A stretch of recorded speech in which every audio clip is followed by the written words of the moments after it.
All right. Hello, everyone. I'm on the road today. Let me, hello, everyone. There's an echo here, obviously. So I'm on the road today. Hold on a sec. Let me eliminate. Hello, everyone. There's an echo here, obviously. So I'm on the road today. Hold on a sec. There we go. Close out those. All right. I'm doing cat rescue work today, so I have 4 cats that I had to bring down to Macon. Macon's about an hour and a half from where we live in Monroe, Georgia, which is right between kind of like downtown Atlanta. It's about 2/3 between downtown Atlanta and Athens, where University of Georgia is. That's where Monroe is, little town. And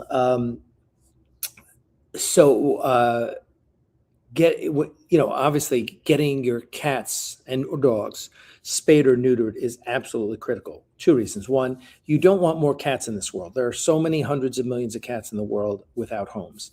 So you always want to get them spayed or neutered, and cats breed crazy. So that is a big part of animal rescue, of cat rescue, is either doing what's called TNR, which is when you go and get a outdoor cat and you trap, neuter, and release it. So you trap it, get surgery, and then release it back into, especially if it's feral or it's an outdoor cat. That way you prevent the population from growing. And we've done hundreds of those, over 200 in the last 4 years. Our good partner, Dale Smith, everyone knows Dale, and Dale Simpson, and who's kind of my right-hand man at the studio and with the animal rescue. And so Dale and I have done this together. Dale helps out. And so that's trap, neuter, release, or if the cats are adoptable, you get them spayed or neutered and then get them adopted. That's what we do with the rescue portion of what we're doing. And so there aren't many places that are spay and neuter clinics. And when you have good ones, and we have one like 15 minutes from us, the challenge is they're so booked up. It's like get an appointment to go out like 6 weeks, 2 months. And that's really a drag when you're a rescue, because you got so many cats and you're trying to get them spayed and neutered and then get them adopted. So there's a place in Macon, which is an hour and a half south of us, Macon, Georgia, who many of you have heard of. And I know the owner, and she's awesome. And I call her up. I say, I've got 4 cats. I need an appointment. And at worst, she pushes me a week and a half. I don't think I've ever had to wait more than 2 weeks for an appointment. And sometimes she's like, I had one cat. I said, just got this cat and I need it spayed on Monday. Can you do it? And she's like, yeah, bring it in. And they have it's a clinic just for spaying and neutering animals, and they do hundreds of animals every week. Any given day, there's dozens of dogs and dozens of cats. It's an amazing operation. They just hire vets and they come in and bam, bam, bam. It's just an assembly line, and they do great work. So anyway, that's where I'm in Macon today, and so I had to drive down here, dropped off the cats at 8 in the morning, and then I was like, okay, where am I going to do my live stream? And originally I thought I was going to do it at Barnes & Noble. And they don't even open until 10. So I was like, damn, where am I going to do it? So I was like, oh, yeah, there's a Hampton Inn, and then that's Hilton. And I'm a Hilton Honors member, so I got a ton of points with it. So I'll just go there. And anyway, I came to the wrong hotel. I came to the Holiday Inn Express, which is a great hotel, by the way. And this is a nice one because they've got like a little convention area, a little mini convention. I think they have 2 meeting rooms, but anyway, it's really nice. It's really beautiful. And I've got this whole hallway to myself. There's no one here. There's like no cars in the parking lot. So it's a really, it was a great, I was like, oh, sign on the internet, boom, we're good to go. So I hope everyone's doing well. Let me just, let's see. There's Chris Weave. Chris Weave went to the hospital with a emergency. What was it, Chris? An appendectomy? What did you have? Anyway, Chris was in the hospital, in and out. They kicked him out after a day. They said, "You're good, go home." So there were. So anyway, today we're gonna a couple quick things. One, I'm going to show you guys a trailer right now. Work in progress. This is not the final version. We rarely share things like this before they're done, but I'm going to do it with you because I love you guys. Let me. This is okay. Oh, no, that's not it. So let me share this, and you'll get a little sneak peek here at the trailer that's going to come out, and then I'll tell you about our premiere and when we're going to be releasing it all. All right, let's share the screen.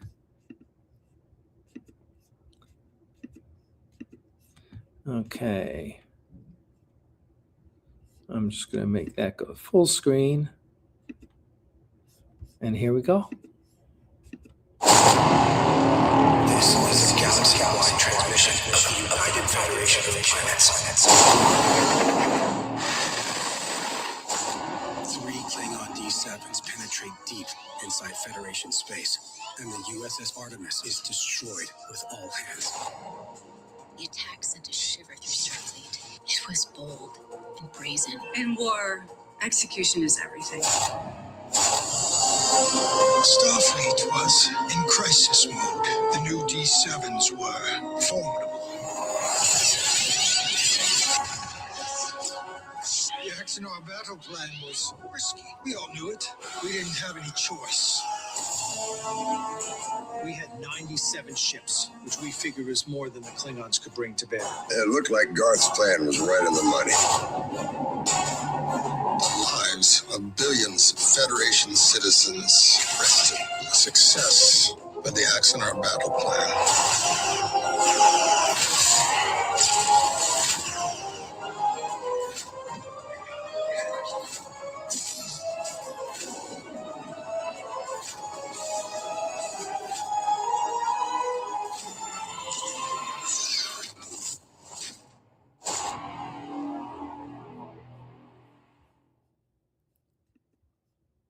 All right.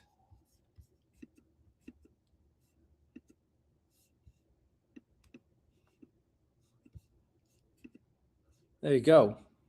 All right. So there's a little trailer. It's difficult because we also didn't want to give too much away. But hopefully you guys enjoyed that.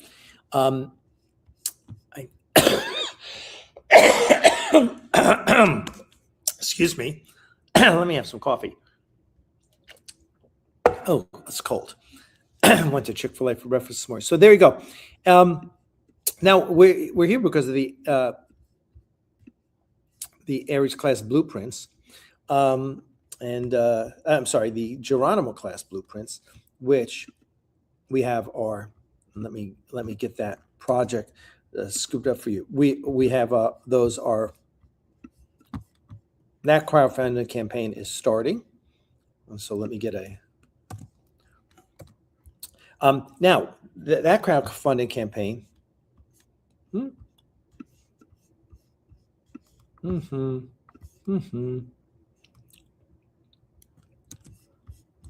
Where? Yeah. There we go. Oh, it's defaulting to a.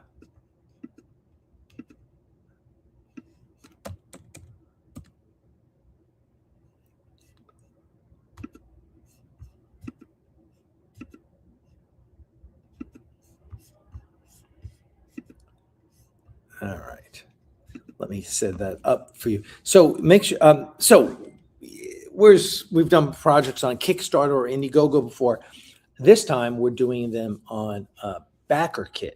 So BackerKit's really interesting because BackerKit was when we did Prelude was the back end. So like once you finish your Kickstarter, you go into a checkout process, and that's what BackerKit was.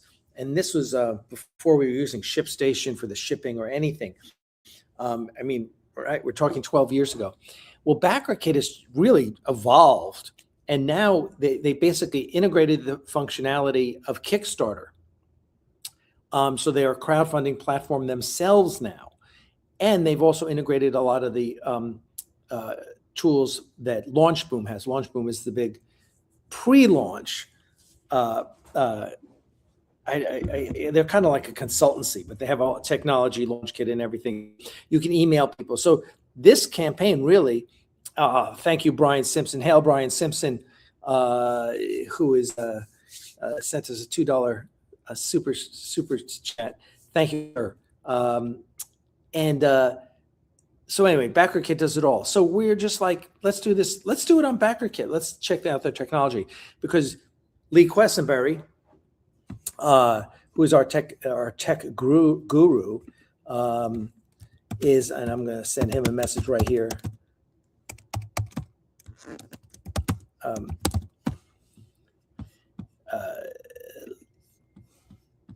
Lee Quessenberry is building a lot of the technology, and he just basically he got so tired of dealing with WordPress, which is our website, and WooCommerce, which is the storefront, and then the donor site, which he had built. And he said, I'm going to redesign all of that stuff into one system. Because these days, listen, with AI, coding has just become so much easier.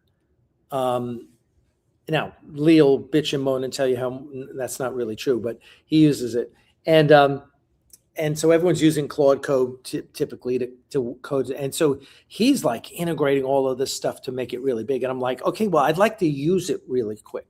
So anyway, with the Geronimo class, and please make sure you are, I hate to put the link. Where is, let's see. If you just need to go to BackerKit, let me put that in here in one of the banners. How do I create a new banner here?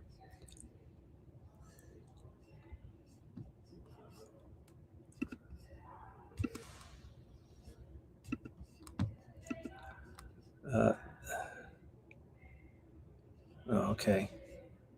Right here. Well, let me just.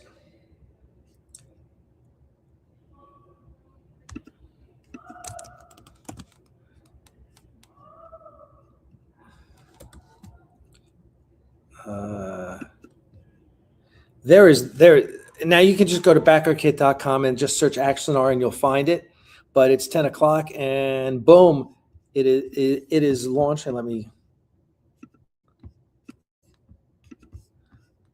So you guys can see what's going on. Here it is. Here's the campaign. It's turning from the pre-launch page, which was called Launch Party, which was where you signed up for the newsletter and all. And it's turning, and now,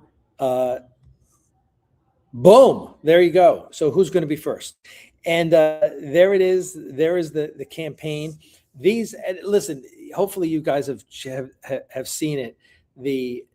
You're looking at all the blueprints. Alexander is just doing an amazing job with these blueprints, right? Just absolutely spectacular. Do we show them? Look this. All right, got backer number one. There you go. Here's the blueprints. The detail he puts into these is absolutely staggering. Now he's got these views as well, which I love. This harkens back to the old blueprints, the old Star Trek blueprints. And there's the dedication plaque. The names on the dedication plaque are also going to go on this page. This is going to get redone and to be more like the Ares class when we did the Ares class ones. But it's just amazing the work he's done. And also, there's the challenge coin. We're doing the challenge. Oh, here's the old Ares class, the Ares blueprints. You can get the Ares blueprints as well. Okay, so it's just amazing the work that he does. I'm constantly impressed by what he does, by what Alexander does, and how he does that. It's just crazy. He's so good. And so, boom, there you go. All right. Well, we got the first backer. Thank you, whoever that is. Hopefully that people will keep signing up for that. So the blueprints, we did the Aries class blueprints. They were successful because they're so awesome, right? I'm such a geek for all this tech stuff, and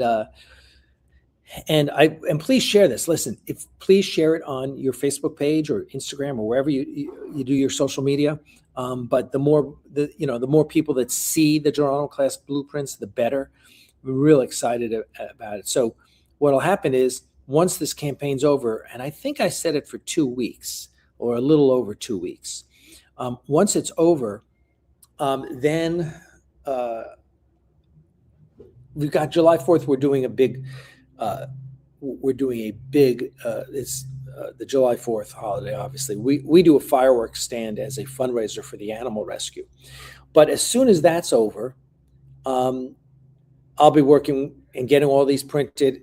Once they show up, I'll be getting Dale and a bunch of people together, and we'll roll them all up and ship them out. The shipping's really easy now that I use ShipStation, which is, I think they integrate into BackerKit. So so that's the process for the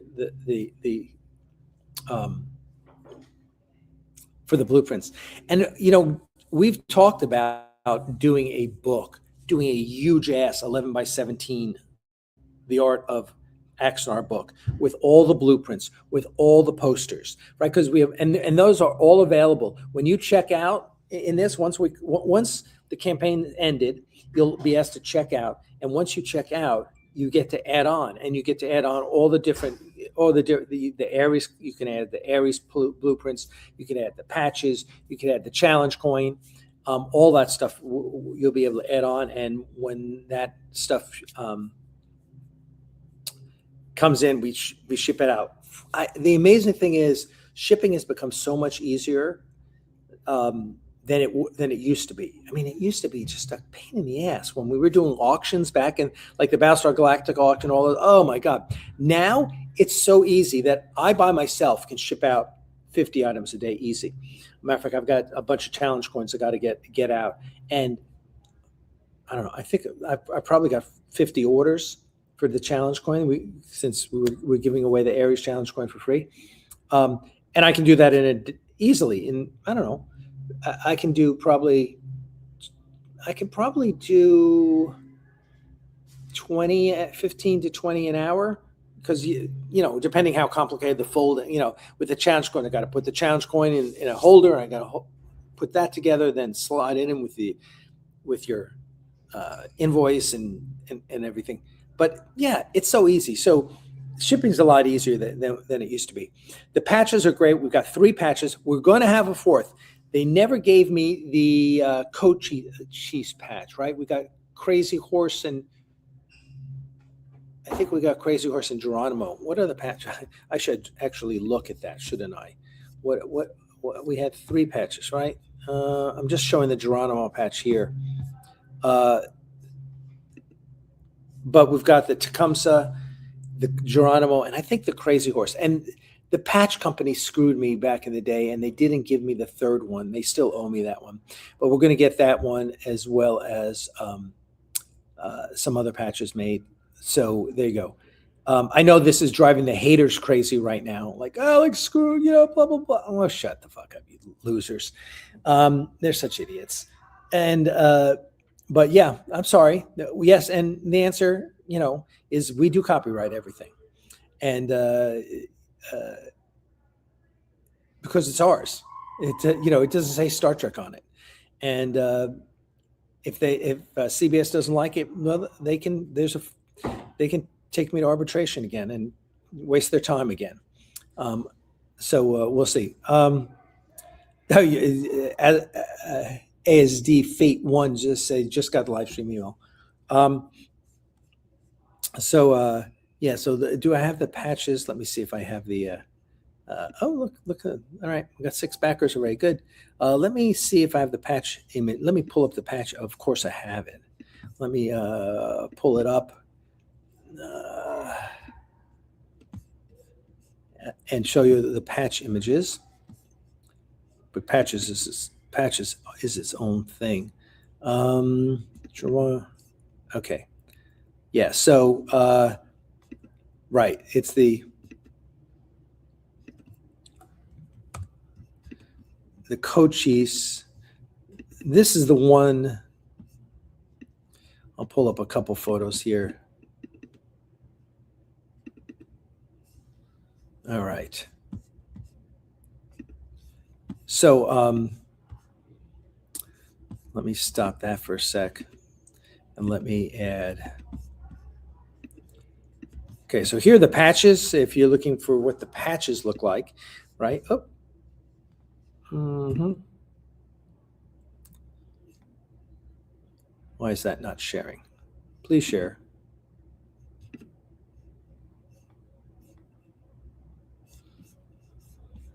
There we go.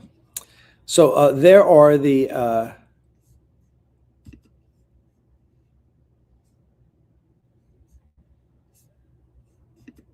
turn that off. There are the three patches: Crazy Horse, Geronimo, and Tecumseh. The Tecumseh actually was the first patch we did. And you'll notice that the border is blue instead of black. That was Mark did that one before he passed away, and God bless him. And he was all about it because it was I think Tecumseh was he an Iroquois chief, and so he designed that with the War Club logo there, and then the Geronimo Crazy Horse, and the one you don't see here. So these are the three patches that we're offering in this campaign. The one you don't see here is the which I'll show you.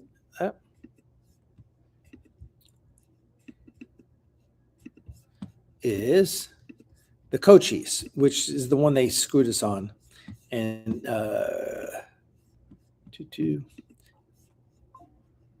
keeps it. And come on, StreamYard, catch up to me. There you go. So there's the Cochise patch. And I really, listen, I am a huge fan of Native American culture. And all things Native American are just cool in my book. They have such wonderful history, and they're such an amazing people. So the chance to honor them all, honor all the tribes of Native American tribes. As a matter of fact, I think there's one. I think we named one of the ships after a Canadian Native tribe. Too. I have a Facebook friend who's a Native American, and she helped me with the naming. But to be able to name the class after Native Americans, I thought was really cool. And these I just love this ship. It's so freaking cool. Maybe who knows how much work Troy wants to do, but maybe after he finishes the Ares class 1/350th scale model ship, he'll do a Geronimo class, because that would be amazing. But anyway, he's hopefully you're familiar with that project as well. So, and if you're not, you need to be following our YouTube channel, because it's just got a crazy number of views. Let me. And I'm just going to show you, if you go to our channel on YouTube, so let's share that.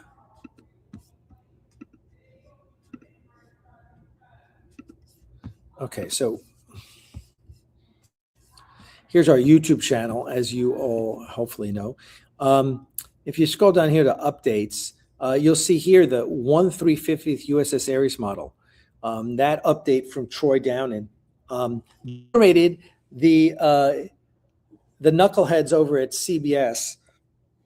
And believe me, I have zero respect for the people at CBS. They can go, I don't even want to tell you what they can go do. But it's all run by the Wicked Witch of the North, Mallory Levitt. And I sent her an email like 2-3 weeks ago. I sent her an email and said, hey, we're going to be coming out with our next episode. Why don't you want to do a phone call and chat? I want to make sure we're playing playing nice. She sends it to her lawyer. Doesn't even have the decency to respond to me. She sends it to her lawyer, the little man over at Loeb and Loeb, and who sends me a nasty letter. And I basically, and this is the guy that lied under oath in our arbitration. We have him dead to rights. He only got away with it because of a technicality. But this is the guy, Dave Grossman, that told Paul Jenkins he could file a fraudulent copyright on our script, and which was a violation of our settlement agreement, because you cannot enter into an agreement with someone and then do anything to try and prevent them from getting the rights to that agreement. It's a basic principle, settled law.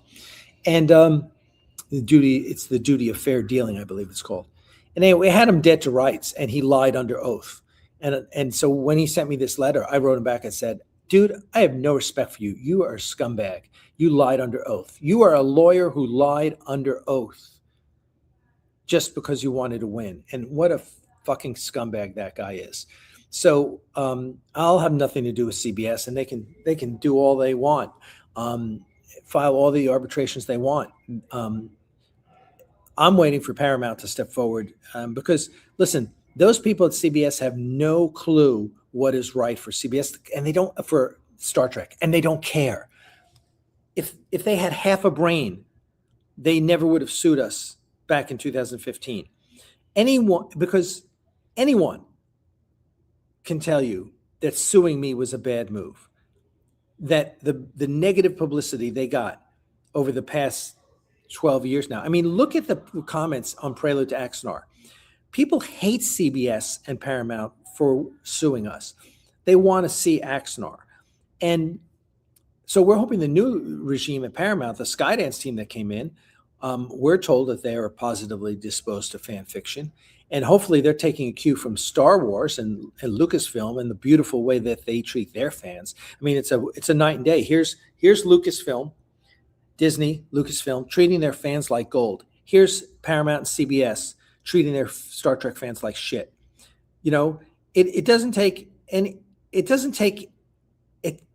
doesn't even take half a brain to be the new team at Paramount to look at and go, why the hell are you suing your fans? Why the hell are you, harassing Axanar?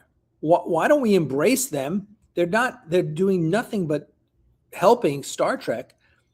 And just look at the comments. Any idiot can look at the comments on Prelude to Axanar. There's like 15,000 or 19,000 comments, I forget, over the past 12 years.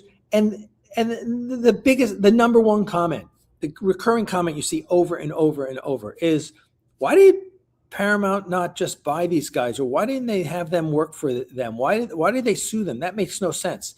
This is great Star Trek, right? That's the number one comment. So hopefully Paramount looks at us and says, hey, okay, we'll figure out a way to work together. Call off the lawyers, and the $1,000 an hour lawyer who's got nothing better to do than play Javert and hunt me down for the rest of my life. I hope he meets the same end. So there you go. So we're waiting to hear from Paramount. And we're told that they'll be able to talk once the deal with Kurtzman is settled, which of course has taken forever. But hopefully they're giving Kurtzman the heave-ho. So anyway, back to our YouTube channel. There you go. There in the middle is the 1/350th USS Ares model. We have over 230 people have signed up for the newsletter for that model.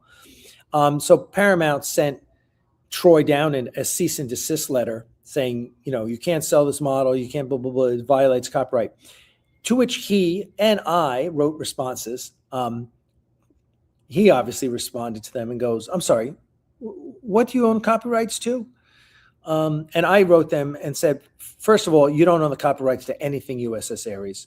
There's nothing Star Trek in the USS Ares. You can say, well, it kind of looks like it belongs in the same. That's not copyright, right? So Paramount, you can go pound sand. And what is interesting, the lawyer at Paramount who sent the email clearly was instructed by Mallory Levitt over at CBS, who's the head IP attorney at CBS.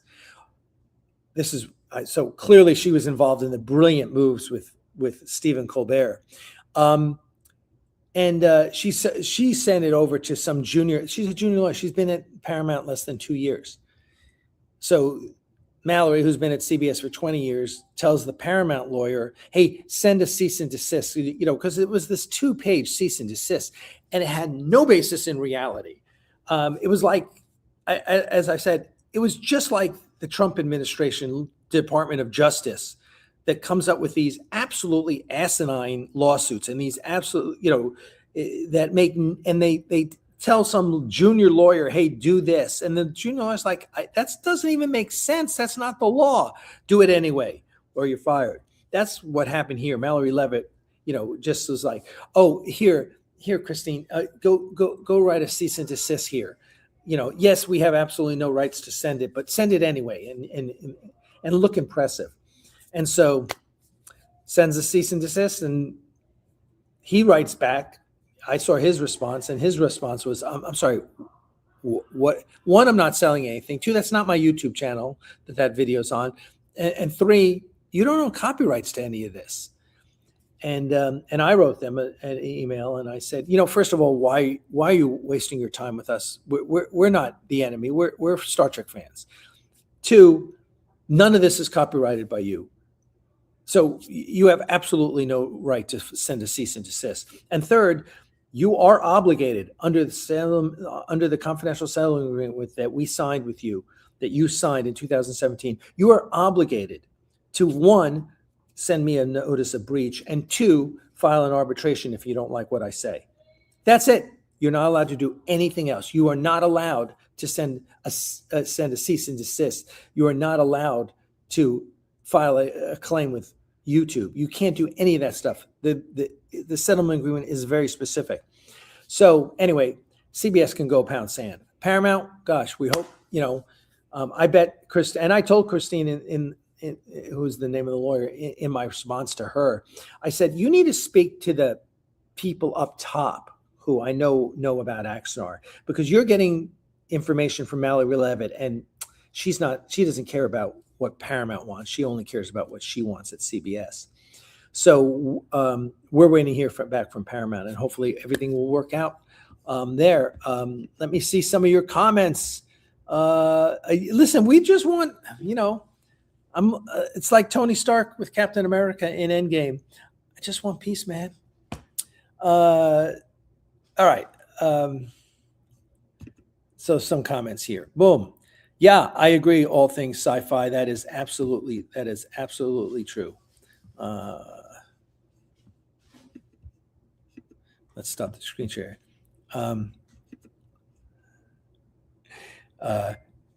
True. Darrett, how are you doing, my friend?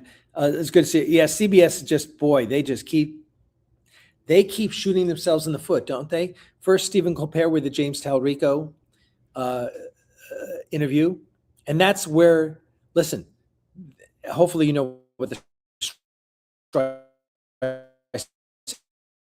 effect is. The Streisand effect is where something because you brought attention to it. And that's what they do. Chief, yeah. I think that is absolutely one of the ships, because I love that. There was a movie years ago. There was a movie about that.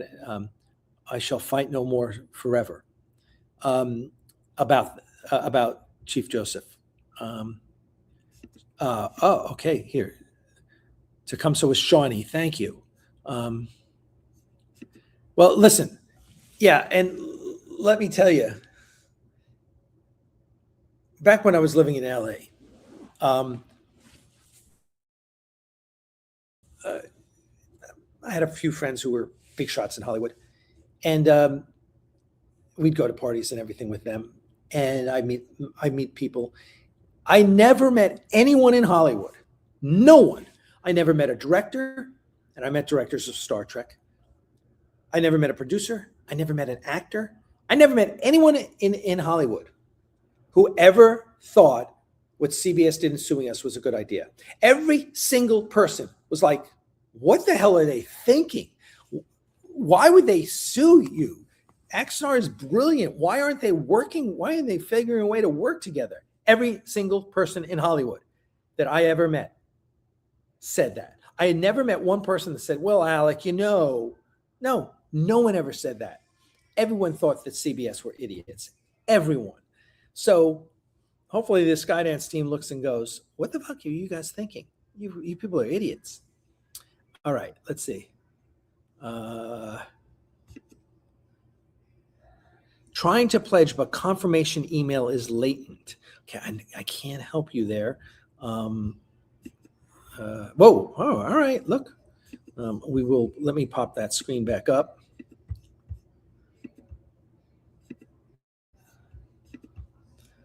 We're over $1,000. Good job. Thank you, everyone. I guess.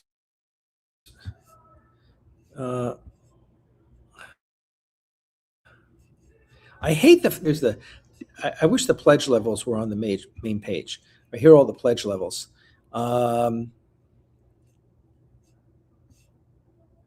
got one backer for the Admiral. I think, Brian, is that you? Brian Simpson said he was going to be. Brian, if you're having a problem, just let me know. We'll figure that out.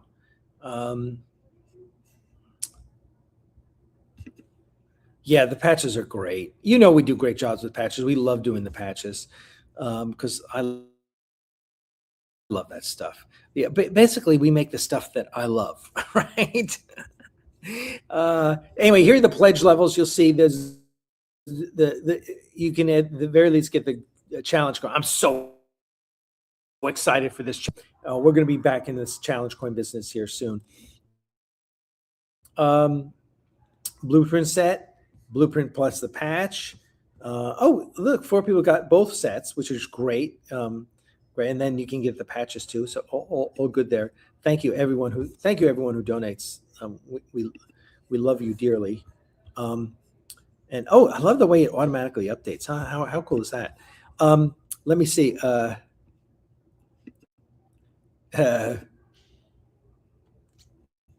Yes, Darrett. Yeah, and let me tell you, I love Paramount, right? You have to separate the company from the temporary occupants of offices in that company, right? And that's where Paramount's a great. I mean, just all the movie studios are, right? Warner Brothers or Disney or even MGM back in the day. It's such a cool business. But you get bureaucratic idiots in these jobs, and it's not just Paramount that suffered from it. I mean, let's face it. Thank God Skydance took over Paramount, because everyone who was at Paramount was an idiot. I've talked, remember, Paramount lied to J.J. Abrams about Axonar. Told him that the lawsuit was going away, so he would go on stage back at the Star Trek Beyond event and tell people that it was. And JJ told me flat out that they lied to him. They told him to say that, and it was a lie, and he felt bamboozled. He told me.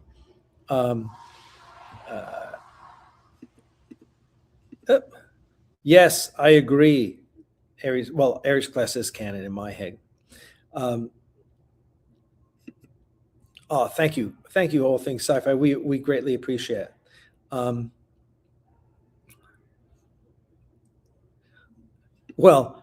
Listen, I would give it to. I'd say, yeah, go do whatever you want. I don't care. We offered them Prelude back during the lawsuit. We said, take it, let us make it. Just take it and do whatever you want with it. They weren't smart enough to do that. I'm sorry. Oh, look at that Shadow Dragon. You don't like politics. You don't like me talking politics. Yeah, get a thicker skin, my friend.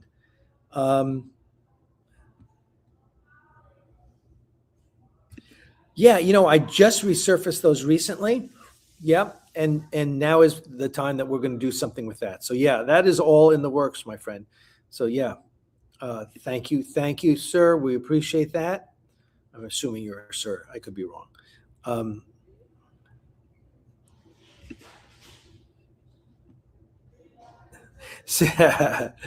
listen, politics is politics, right? We're all Star Trek fans, and that's that's the way we need to look at them.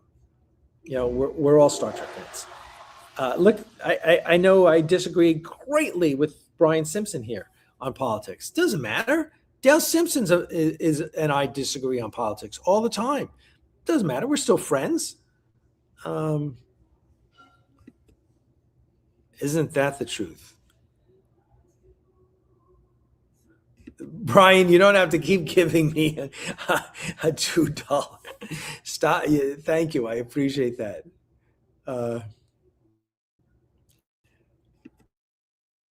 And yeah, listen, I will agree that some of the stuff that Kurtzman put into Star Trek Discovery was like, look, everyone knows I'm a progressive, I'm a left wing liberal progressive, but even I was like, oh come on, do I really need to see Stacey Abrams as the Federation president? Come on, geez, that's just a slap in people's face.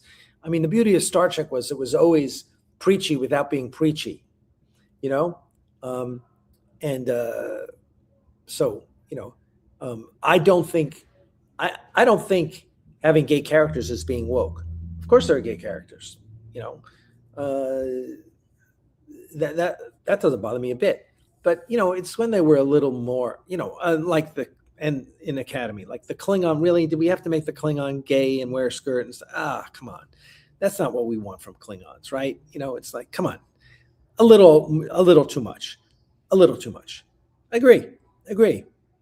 But yeah, Star Trek was woke long before there was a word named woke, a word, the word woke. And yeah, I think he went a little too far. I think Kurtzman went a little, you don't need to be preachy. Yes, you absolutely can be listed as commander.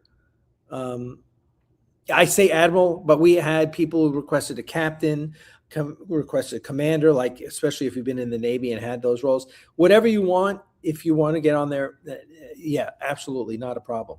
Not a problem.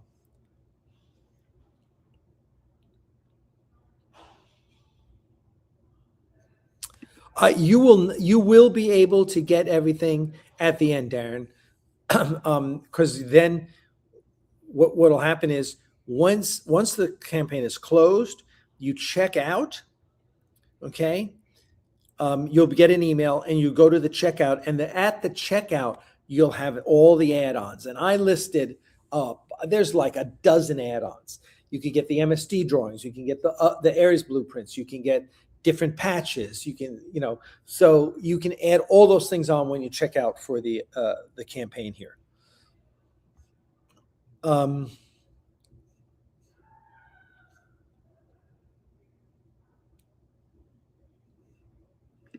Oh, good. Yeah, I'm glad you like those, Darren. Darren got a full set of Axanar challenge coins.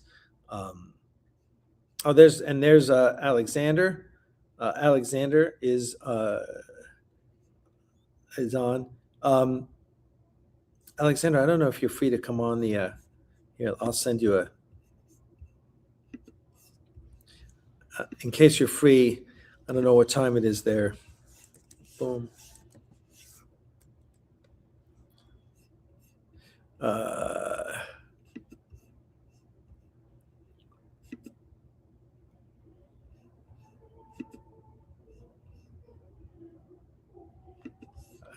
Yeah, I figured you were working, Alexander, but I sent you a message. Oh yeah, we offered them Axanar. They just couldn't understand why we would give it away, and we're like, well, you're Paramount. We'll give it to you. You just let us make it. That's all I want. I just wanted to make the movie. I didn't, yeah, that's exactly the point. They could have owned Axanar, but instead they sued.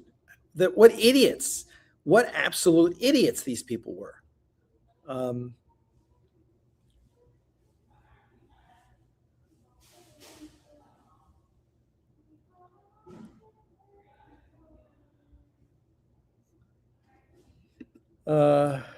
Okay. Oh, yes. Thank you for reminding me. So there's, let me tell everyone, Dan, thank you for that. Here's when the Gathering Storm is coming. So as you know, the Gathering Storm is done.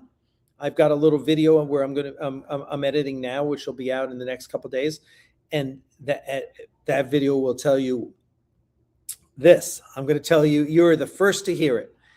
And then I'm going to replay the. Why don't I? Let's see. Let me play the trailer again, because there's a bunch of new people on this stream. So for everyone's edification, I'm going to play the trailer again.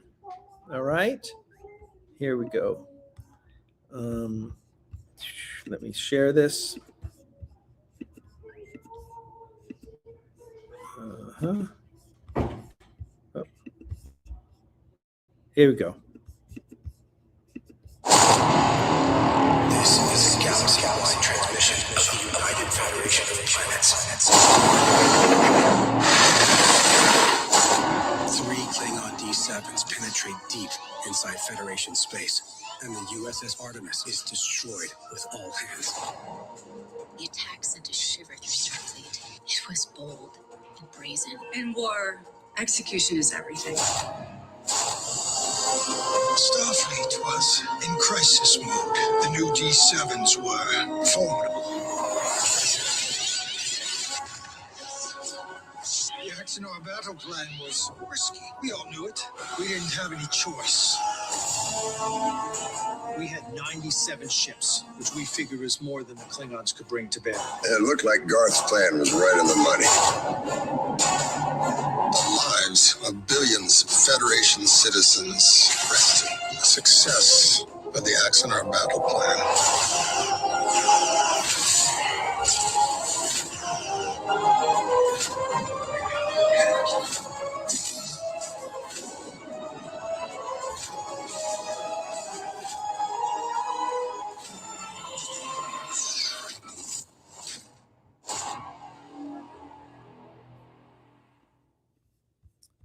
Okay. So there you go. There's the trailer again. So when is it coming out? The Gathering Storm will be released on Sunday, July 26th, on both YouTube, as well as a red carpet premiere at San Diego Comic-Con at the Digital Gym Theater in downtown San Diego, which is the only theater in downtown San Diego. All the other theaters closed. Digital Gym is a small little theater. It only seats 54, so we're going to be doing multiple showings. And if you are a fan or a donor, either, you get free tickets. Also, we're going to do a special press screening first. I think at 2:00 is the press screening. All screenings will be both Prelude and The Gathering Storm, because everyone wants to see Prelude again, and you should see it. You want to see 1, 2. I can't wait. And then when Crucible releases, Crucible is in post-production. We're hoping to release later this year. Incredibly excited. It keeps getting better. There'll be a trilogy. It'll be the Axanar trilogy. It'll be Prelude, Axanar, The Gathering Storm, and Crucible. Those 3. That'll be the trilogy. Yes, those are episodes 4, 5, and 6.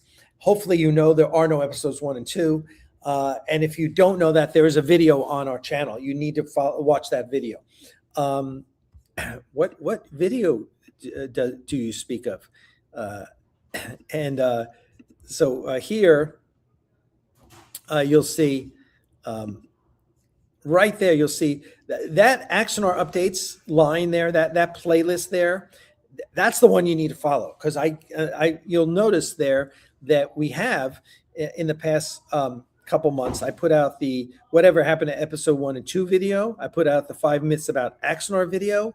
We have the Ares model video, the May update, which has 22,000 views, which is one of our best updates ever. And then the Geronimo Class Blueprint video got 10,000. So that's you just keep following us there, and you'll keep getting all the information. There you go. How do I? Okay, there you go. And so yeah, a couple things. Okay. Yeah, Paths of Glory, Stanley Kubrick, Paths of Glory, one of Kubrick's early films with Kirk Douglas and Adolphe Manjou is brilliant. I saw it in 11th grade in film class. We had a film class at my high school. Mr. Blake, Robert Blake, was my teacher, and we saw Paths of Glory, and just made an indelible image upon my mind. Yes, that's what Commodore Commodore is Commander. I thought CDRE is Commander, or CMDR is Commander, right? Yeah, okay. CDRE is Commodore. No,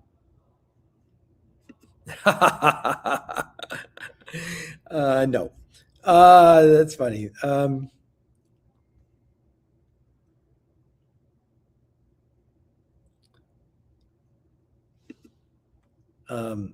Well, The Gathering Storm does. So there you go. Thank you, All Things Sci-Fi. We appreciate that. I've got it on my YouTube. This is on a couple of YouTube channels as well as my Facebook channel, the Axonar Facebook page. Yeah, well, here's the thing. I think making the Enterprise out of metal diecast was a mistake. Me, personally. God bless Tommy. They did an amazing job. However, if you take a beautiful reproduction like the one that company FX was making for what was that, for QMX, if you take that model of the Enterprise and put it next to the Tommy model, the resin model is going to look better. It's going to have better detail. It's going to have a better paint job. It's just going to look better. I just think the metal was a mistake. I don't want a Tommy Enterprise.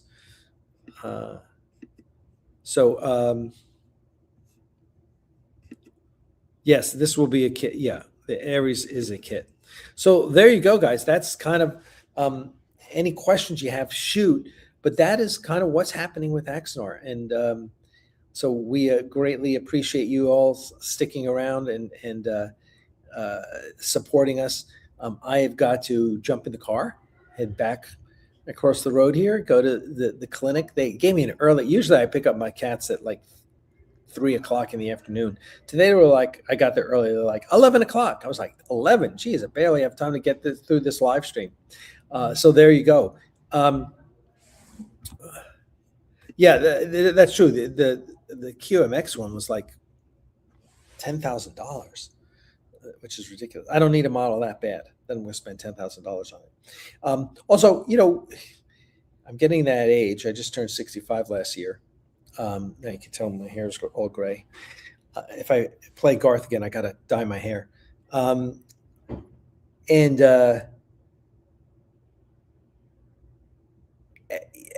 You get to a point you're like, I need less stuff in my life. Less stuff, including less full-size Star Trek bridge sets. That's why we're going to finish shooting on the Ares bridge this year, and then we're going to probably be striking the set. We're going to save parts of the set. I think right now we're going to save a third of it, including everything in the command well, and then a third that we can still get a cheaper place to put it in, but not have to worry about $4,500 a month in rent. But I need less stuff in my life. Yeah, Alexander wants my stuff. Believe me, I'm selling all my good stuff.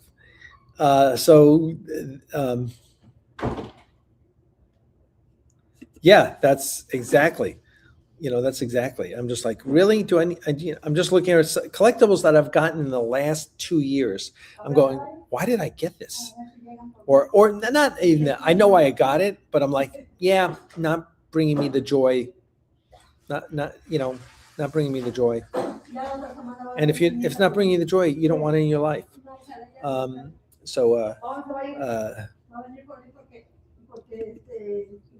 You're gonna find out all about all of that in this episode specifically and next episode as well. You'll find out about it.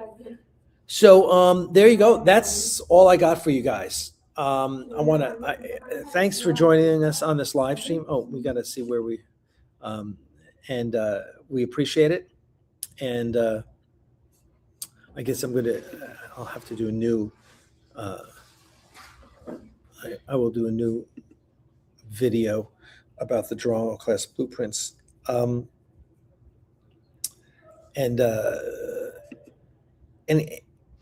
Yeah, thank you. Listen, thank you. I appreciate it.